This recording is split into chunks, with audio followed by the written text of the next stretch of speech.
What do you think of Christian hip hop now, from when you got in to like today? I think a lot of these dudes are really good at putting on a Christian persona. Jackie Hill Perry. It's her opinion, and I disagree with her opinion greatly. Lyricism is coming back. The people who really got game, they're the ones who's gonna, stay relevant. Remember the ministry part of this hip hop thing, that it's not just rap, that what I'm doing is trying to get people closer to God and into heaven. I don't know if I can say this, so this could be a first. What's going on? Scott DeVore, aka Free. You're checking out the Free Factor podcast special episode. This is actually the first time in Free Factor history we got a returning guest, young Drew Ski. What's going on? What's up, everybody? Hey, man, thank you for allowing me to come back again. Yes, sir. I'm very excited for this, man. Love what you do. Love the platform. Love everything about it, man. We're here to talk. Yes, sir, man. We just got done doing another podcast. We got done doing a cypher freestyling with Princeton. There's a big concert going on tonight. Tell them about the concert. Yeah, man. Light work, man. It's going to be dope, man. Princeton's putting it on, hosted by Jacksonville's own Big Phil. I'm so excited. I'm very blessed to be here. Got some dudes from out of state coming in. Man, it's gonna be a little wild night for sure, man. So, Murray Hill tonight, man. I know it's probably going to pop up way later, but, man, I'm just so excited. And if you were there, comment down below, man. I want to see who was there. But yeah, it's gonna be nuts. You heard. Man, I'm gonna jump right into it, man. You had a song out with Yaki the Kid. How's the home? Man, I have respect for you before, but now that you bring my Asian brother in, man, my respect level just went through the roof. How'd that connection happen? So I went to this thing called Hilltop Fest in Tallahassee, Florida. Danny Hilltop, shout out him. He put the event on. I went up right after Yaki, and he's fire, obviously, and went after Yaki, and like his crowd work, his energy was just so next level. But I haven't really heard him on like a hip hop track like what House to Home is, and so we just became friends, started connecting, yada yada yada. Hey Yaki, would you want to be on this track? Boom, I sent him House to Home. Obviously, it's a killer track. He sent me back his verse. I'm like, wow, this is wonderful. So now, this is actually a fun fact of the day. Next month, we drop a project together called Jesus Web. And it's a 8-track project, which is Yaki and I on. Yeah, heavy hip-hop, smooth samples. Yeah, and the next song from the project drops in like 3 weeks now, called Dinner with Sinners. Nice. And yeah, it's wonderful. That's awesome, man. Yeah, that House to Home, that beat is hot. Bro. Like, that whole song is hot. Because I was listening, like sometimes I'll just like go to my title and then I'll just have different types of generated playlist. Right. And I didn't even know that song came out. It was like the same day you released a song. And after about an hour into listening to this Christian hip hop playlist, I heard the song. I'm like, man, it sounded like it was Drew. I didn't even know that you had the song out. And sure enough, I guess, so then I like actually look at my phone. I'm like, yeah. Then I like you, and then I heard the second verse with Yaki. I'm like, dude, this is like, I think I sent you a message, man. That song. Yeah. I love that song when it came out. Let me put you on. He just dropped an album last week, I think, or maybe like a couple days ago, called This Is Not a Drill. Yeah. Crazy, dude. It's like a 14-song album, and it's just all Yaki. I'm sure he has a few features on there, but man, dude, it's like, he sent it to me early. It was on repeat. This song called, it's like Jesus Save Me or Jesus Save Us or something like that. Oh my gosh. That's prime Yaki the Kid, man. Shout out him, man. Yeah, shout out to him, but shout out to young Drew, man. You're grinding, dude. I mean, I think I met you in person a couple years ago at a social club show. You were an opener on that, and you just been like, putting in the work in. You're getting on all these features. You're doing features. You're putting music out. You're doing shows. You're doing everything. What's the grind been for you? You're about 5-6 years into making music. Tell me kind of where you started, where you are now. Like, what has that grind felt like? Yeah, it's been a lot of failures, a lot of it's been a humbling experience would be the best way to put it, from just doing shows with Shane the Prophet, where nobody really cared about us, to slowly starting to get a small name for myself, to have my music be played at Winter Jam, and then to start get recognition from dudes I look up to like Dill and like Marty, and just all these cats. It's just been amazing. It's been a lot of hard work. A lot of questions to God, like, yo, is this even what I'm supposed to be doing? When I don't have the outcome that I want, but it's never my plan. It's always God. So, yeah, man, it's been very humbling. But it's also built so much character inside of me. It's helping me calm down and remember the ministry part of this hip hop thing, that it's not just rap, that what I'm doing is trying to get people closer to God and into heaven. So, yeah, it's been very humbling. Yeah, no doubt, man. Let's talk about another guy you collaborate a lot with. Is Gavin. What's going on with Hometown Heroes? What's going on with Gavin? Oh man, I don't know if I can say this, so this could be a first, and I may get a phone call from Gavin once this comes out. Hometown Heroes is no more. Yeah, that's a crazy, something crazy. Exclusive. Yeah. No fallout. Hometown Heroes is a phenomenal album. Hometown Heroes 2 was not supposed to happen, which it didn't happen. It turned into my project, North Pine Ave. But we wanted to do something different. Hometown Heroes is cool. It's an easy, generic name. You know, like you can see Hometown Heroes everywhere. I got a Hometown Heroes loan on my house. So you see it everywhere. We wanted to do something different. So again, Gavin is going to be mad at me. Gavin, if you're seeing this, I love you. I'm so sorry. We changed our name. Okay. We changed the name, same vision, to Philip Heaven. Our new group name, oh man, I'm so nervous right now. It's called Yeah, so God has revealed to him that he should come back to music. So I don't know if you heard, he was on Marty's album. Right. He just dropped the Flopped Era. Fire. And so that really kind of lit some things up. He's finally getting the roses he deserves and that he's been working hard for all of these years. He was on Bodega One with Michael.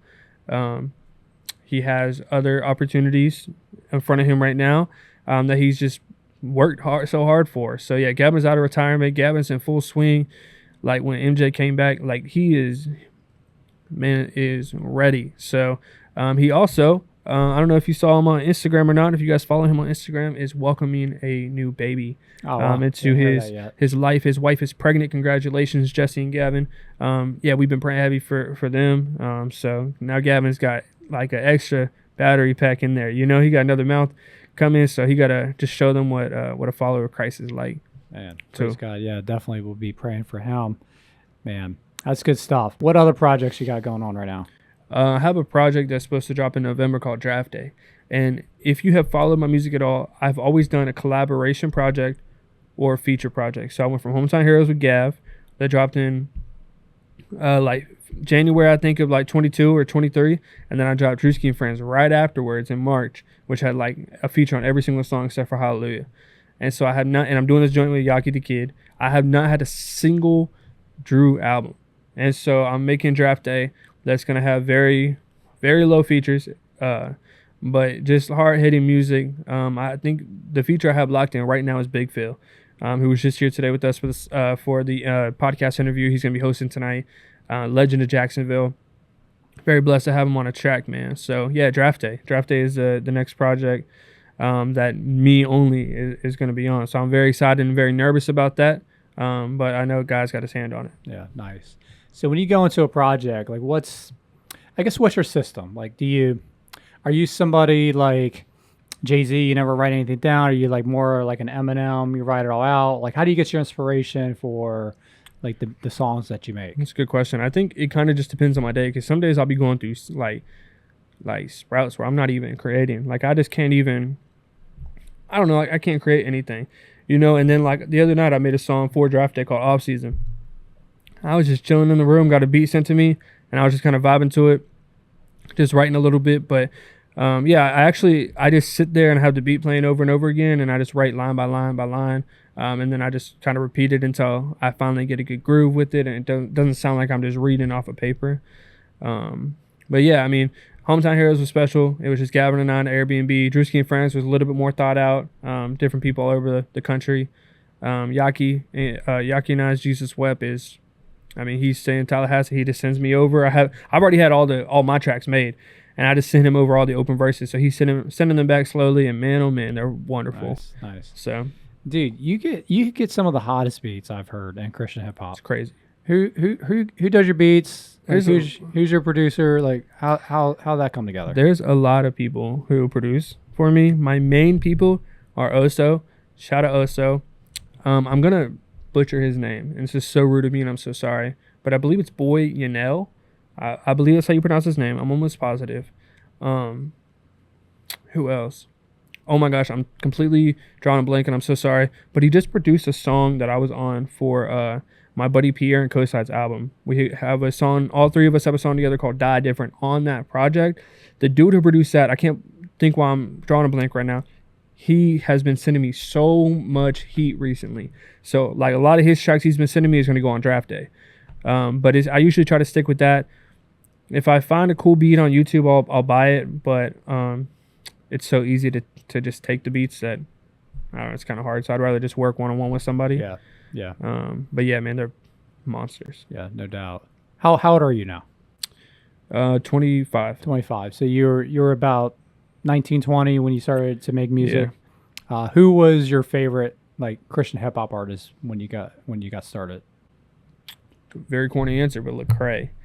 But it was just because I wasn't like deep into CHHS. Like it was just like, you know, like if anybody starts really getting into CHH, unless they have a friend who does it, the first person they're gonna learn about is Lecrae. Oh, you know? He was the first rapper, yeah. Christian rapper I ever heard. So like this, the albums I studied was like Gravity and like Anomaly, you know, like projects like that, Church Clothes 2, you know, the early on Cray.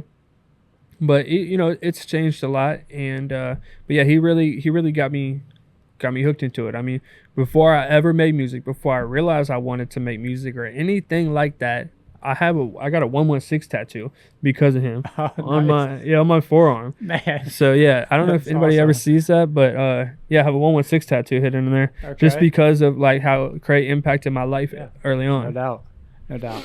Yeah, I mean, 5-6 years ago, Cray, Andy, Social Club, that was probably like my main like people I was like listening to. Right. A lot's changed in 5-6 years. What do you think of Christian hip hop now, from when you got in to like today? Like, what's your feeling on it? I think a lot of these dudes are really good at putting on a Christian persona and saying and rapping about things, but not really living it. And it's been pretty disheartening to meet some of the dudes that I listened to and looked up to as a kid. As I've continued to grow inside of CHH, and really just breaks my heart a little bit, because I see these dudes as like, oh my gosh, they're so-and-so and so-and-so. And then I learn about them. Dang, man, so-and-so did that. You know what I mean? And not even me personally. Like, some of my friends have had some experiences. I'm like, you know, this is insane. But, you know, out of 12, there was one who betrayed Jesus. A lot of times we want them to be like Jesus, but a lot of them are Judas, you know? So it's kind of hard. A lot of them just going for the gold instead of going for his glory, you know? I'm Scott DeVore with DeVore Capital Contracting, multi-service licensed construction company. We are a certified roofing and general contractor. We do everything from residential to commercial roofing and all other construction services. If you are a homeowner or a commercial building owner and you have any roofing needs, from repairs to replacements to tarping, please reach out to us at 844-4DeVore or at the link below. Yeah, I mean, that's true, man. And as I remember going through this period of time before I even listened to Christian hip hop music, and I've only been listening to this genre for about maybe 11 years now. So when I became a Christian back in 2003, I stopped listening to hip hop music. I was just a secular music guy. Then I discovered CCM, contemporary Christian music. Right. Loved Hillsong. I loved all the groups similar to that. And then you start, Hillsong has had so many negative stories come out about them. And like, man, like they make such great music, or what appears to be such great music. And then you like see all the behind the scenes stuff of all the sin, all the like wild stuff that was behind it. And it just, I guess what I'm trying to say is, even though that happened, a lot of people definitely got saved from listening to Hillsong music. For sure. So you don't, it's the principle, not the person. Right. Is really like what you should look at. And I also, I heard someone say, don't meet your heroes. Yeah. Right. Not that any of these Christian hip hop guys that you're talking about that may have not been like true, authentic, were like your heroes, but that's the thing. People are just going to do what they do. And, well, I'm kind of going on kind of like going in this. I'm not where I'm trying to take this is like my view of Lecrae has changed a lot. Okay. So like with Lecrae, I'm like he was like the first Christian hip hop guy I listened to, and then, so this is like 11-year kind of like span of time. So I then started hearing all these things like Lecrae, he won't say Jesus like he used to. Right. Is he really, or whatever?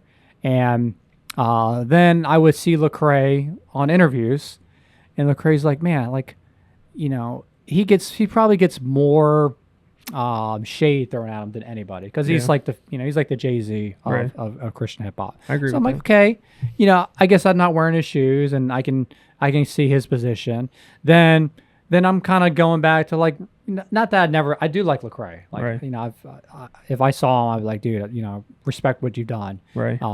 But then I'll go back towards the other side where I see some people like really kind of going in on like some things that Lecrae has said that's very questionable. Like, man, did he really say that? Is that really his position? He can't stand on like the word or whatever it is. And then I'll kind of go back. So I keep going back and forth, but you know what? I don't know like what Lecrae deals with every single day. I know that he's still married, right? Which much respect to him, right? Because I know him being as famous as he is, he seems to be a very loyal husband. For sure. He seems to be a great father. Right. And now I've been married 20 years. I know you're recently married. Have you done a year yet? No, not yet. Not yet. Not yet. I know being married 20 years how hard that is, and to have still have a solid marriage. My kids are like now teenagers. My oldest getting ready to get her license.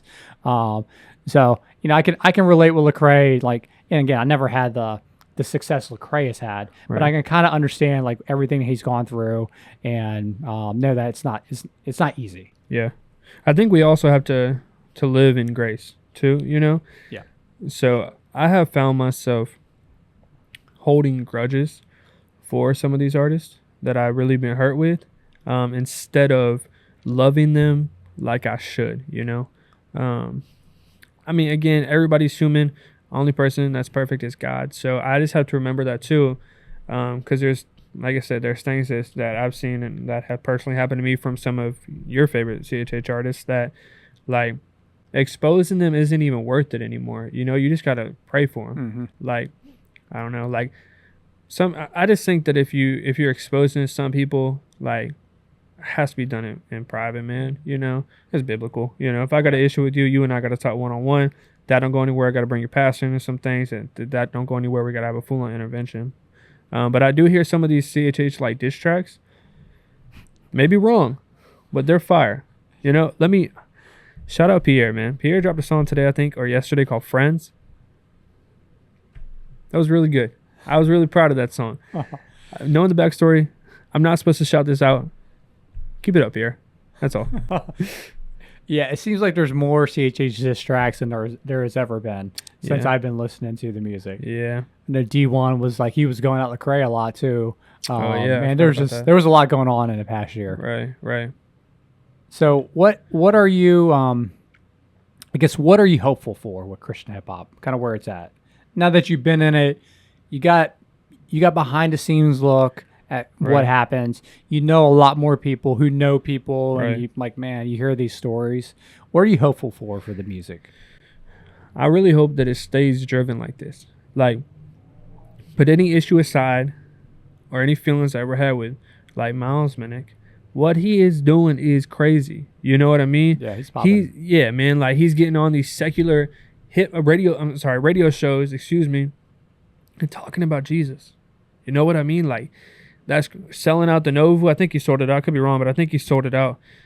He had people at Glowfest outside trying to stop him, saying what he was doing is demonic. What the heck? I see people holding signs, are the same ones throwing the stones. And he's literally was like, bro, should we let him in? Let him in, and that to me is wonderful. I'm hopeful that the word continues to be spread. I'm hopeful that it continues to be creative, because some of these cats are so creative that it's nuts. Jay Monty, creative. Abel, creative. Just how they flow and how they bring personal experiences inside. Their word schemes are nuts. Gavin, the hot rod, creative. I hope that continues to go on, because I don't want to stay in this, like, this is like a me thing, but I don't like that Atlanta rap music, like the trap music, that's just not my bag. Like the 1K Few music, he's a great artist, but it's just not my music, you know? I hope it continues to expand to more of the lyricism and more people really telling their story about how God brought them out of certain circumstances. Yeah. Yeah, I think lyricism is just coming back in hip hop in general. Right. You know, even on Kanye's, you know, Vultures album, like it was Right. more on the lyricism with the 90 type of beats, you know, Right. the slower BPMs. And I was listening to an Eric Sermon podcast where he was talking about, man, lyricism is coming back, and like the people who really got game, they're the ones who's gonna, you know, stay relevant For and sure. shine. Yep. And I like that. I respect it because I'm a 90s hip hop type of guy. Right. What would you say to a new person who wants to get into the genre? Like what advice would you give them? Oh my gosh, that's so great. I was actually just talking to a kid like last night who you actually interviewed before. His name is Nathan. He's like a producer. He wants to start rapping. Yeah, Nary. he's like a kid. Nary. Yes. And we were talking yesterday because he's talking about signing to a label already.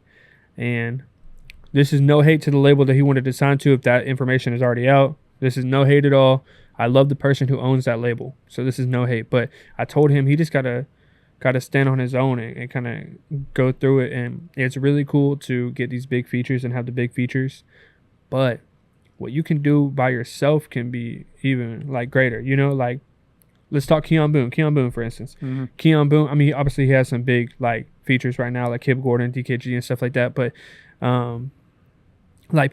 he really just went on TikTok live and just started making tracks for people after he got saved, and boom, blew up. Like I just was listening to his song "Deliver Me" on Spotify. He has like 90K monthly listeners. Wow. You know what I mean? Yeah. A kid from Duval, like he's really doing it. I think I would just say, man, like stay close to God. Stay close to yourself and just keep your head down and work, man. Drop good music, good music. If you need to, go to a good studio and record good tracks. Listen to people around you. Have men to mentor you, because right now you may just be a young rapper, but later on you're going to be a husband and you're going to be a father, and you need to know how to be those two before a rapper. Because right now, I know I'm a rapper, but I'm a husband before I'm a rapper. Mm-hmm. You know what I mean? Yep. I am a child of God. I am a husband. I am a rapper, and that's the exact order that it will always be at. So you just gotta remember that, man. Stay close to you. Stay close to your circle. Find the ones around you that love and support you, and just run with them to the hills. Yeah, man. That's such great advice. I got two topics I want to kind of get your thoughts on. Okay. One is Folio. I don't know if you know. Did you know him personally, or did you follow him any? Yeah. What are your thoughts on that? Obviously, he got killed in Tampa. Duval, Jacksonville guy. There's a lot of beef, and I don't know all the stories. I know a little bit about, you know, the beef happening, but a lot of violence, man. A lot of people getting killed over nonsense stuff in Jacksonville. What are your thoughts on that whole situation? I think that's a good question, and I think I'm gonna have a very simple answer. That I pray for the city, and I pray for the violence to stop. Yeah, that's Northside territory. That's Gavin's territory. I grew up with the other side of things. So like his rivals and stuff, like homeboy I grew up with is sitting right behind us right now in the jail for going after Fulio's family and killing him. So I pray that the city stops the violence. I pray that, you know, we continue to move on, but that's exactly what we need to do as Christian artists, is push the agenda of love, push the agenda of grace. I think now it's going to be worse than it's ever been. If they just knocked out one of the head leaders of like ATK or whatever, like, yeah, I think it's going to be pretty bad. It's sad, man. It's like there's like no regard for life. Yeah. Like young guy, I don't even know how old he is. He's probably early 20s maybe. Yeah, probably. I say that. But dude, he's like, how many people need to be like killed before people realize how dumb this is? Yeah. To just like, I mean, obviously, I know there's a lot of like hatred going on and why it keeps happening. But man, yeah, everyone needs Jesus, bro. Oh, for sure. Yeah, it got messy quick. Got messy very quick. Yeah. We hope you're enjoying the content. We want to encourage you to jump over to the Will Podcast, where our mission there is to inspire you with wisdom, inspiration, leadership, and goals for effective legacy. Both of these podcasts are brought to you by DeVore Media. Be blessed. Yeah, man. Last topic, Jackie Hill Perry. You're bringing me up to speed on this thing because I saw headlines and everything, and I didn't really look that deep into it. I mean, I did know she just signed with Reach Records, and then I guess she said some controversial things after that. What's your thoughts on what she's been saying? I think that what she said is her opinion, and I disagree with her opinion greatly. But I also understand, and I can't tell you how many times Gavin and I have talked about this certain topic. I understand she doesn't know me. I understand she doesn't know Gavin. I know the disrespect was not towards our way. I know it wasn't towards even some of the smaller artists in the grand scheme of things, like the 350s and like the Abels and stuff like that. But to not know Indie Tribe after signing to the biggest CHH record and they're label, like right behind them, is absolutely insane. What's that group No Big Deals in is a crazy bar. I think it's nuts, man. I think I don't know. And this isn't even a shot at Cray or anything like that. And I'm sure I just know she's been out of the game for a minute. You know, again, not knowing the smaller guys, boom, no problem. I understand that. But to not credit Andy Mineo, to not credit Grits, who she was around with at the time, Grits was really doing their thing. To not credit Jay Monty, to not credit Lecrae. This past album, Church Close 4, was my favorite Lecrae I've ever heard. Won Dove, won a Grammy. Yeah, it's wonderful. To not credit like dudes like that, like, you know, I know I'm wearing this hat right now, but Aha is a very lyrical artist. Don't get me wrong, but he's not top 5. Aha hat on. Yeah, he's not. Barabbas. Yeah, he's not top 5. And so even let's say like Dayton too. How you forgetting Dayton? Bizzle. How you forgetting Bizzle? Yeah, man, really was the craziest thing I think I have ever heard. Again, not knowing us, I understand, you know, but what's that group No Big Deals in? Come on. Well, she's definitely a household name in the Christian circles, you know, author. She does a lot of stuff, but yeah. She's fire. Yeah. I'm not even taking away her lyricism. She is top 3, maybe top 2 female lyricist ever, you know? That's my opinion. You're getting her flowers. She is very, very, very good. Her lyricism is like no other. But to throw that is just insane. Well, man, I know you got sound check here in a little bit. You got to do some things before the show. What's your parting words as we wrap up here?